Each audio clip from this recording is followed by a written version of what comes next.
Mayat-maya ang pagdating ng ilang mga customers sa karinderya ni Nanay Francesca para mananghalian. Ang ilan, dala-dalawa ang kanilang inuulam, pero ang iba, pinagtsatsagaan na lang ang isang ulam.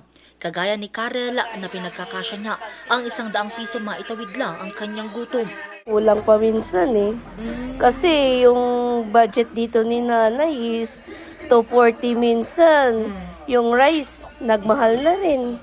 Kaya minsan yung pera hindi kasya yung sa 5 days na na 150, hindi kasya yung 500. Magbabaon na lang tapos para makatipid. Maliban kay Karel, naghihigpit na rin ng sinturon si Nanay Francesca. Kaya naman para makasabay sa pagtaas ng presyo ng mga bilihin at mahal ng LPG, nagtaas na rin siya ng presyo sa kanyang mga tindang ulam.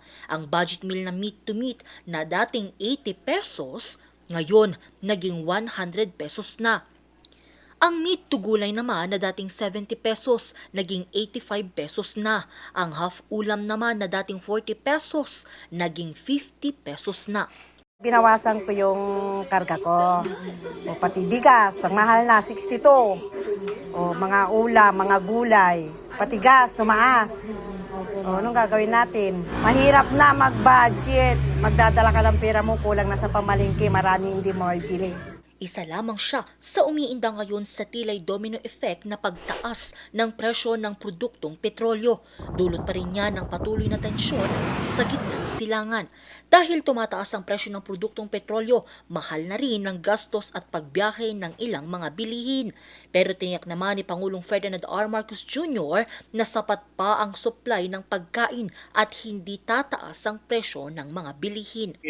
Na ang food supply, hindi lamang ang food supply, kundi ang presyo ng pagkain ay at the very least ay makikita natin ay ma-maintain lang natin sa dating level. Titignan natin, tuloy-tuloy pa ito dahil hindi natin malaman gaano katagal ang gera. Ang supply natin, maganda naman ang supply natin ng pagkain, ng bigas, lahat ng mga basic goods. Kaya yung ating mga kababayan, sinasabi natin, hindi naman kailangan mag-hoarding at hindi tayo nagkukulang sa food supply. Sa Baguio Public Market, halos wala pa raw paggalaw ng presyo ng ilang bilihin. Sa presyo ng karne ng baboy, naglalaro mula 310 hanggang 380 pesos kada kilo. 450 hanggang 480 pesos naman ang kada kilo ng karne ng baka. Ang karne ng manok nasa 140 hanggang 170 pesos kada kilo.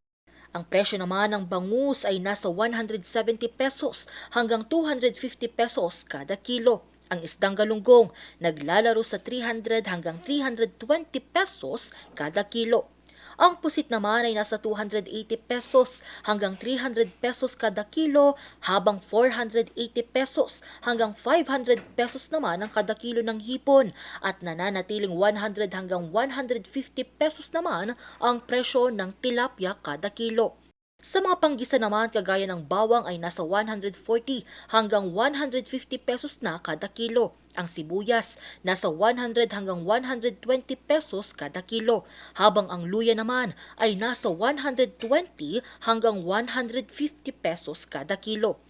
Bagamat wala pang pagtaas, nagbabala na ang ilang tendera na posibleng magpataw sila ng 5 hanggang 10 piso sa kanilang paninda sa mga susunod na araw kapag hindi pa rin bumababa ang presyo ng mga produktong petrolyo. Mahirapan din yung mga provider. Magugulat din sila. Tapos yung mga 10 lang ganun, parang 5 pesos, ganun lang, parang di namang kawawa yung mga taong bumibili.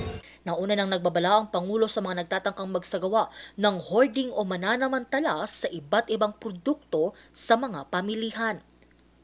Kasunod yan ang naging inspeksyon ng Pangulo katuwang ang Department of Trade and Industry at Department of Agriculture sa palengke ng San Juan City sa Metro Manila.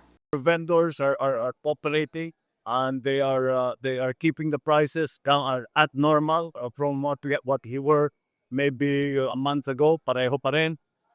So that's what we need to maintain. Angel Arquero, RNG News.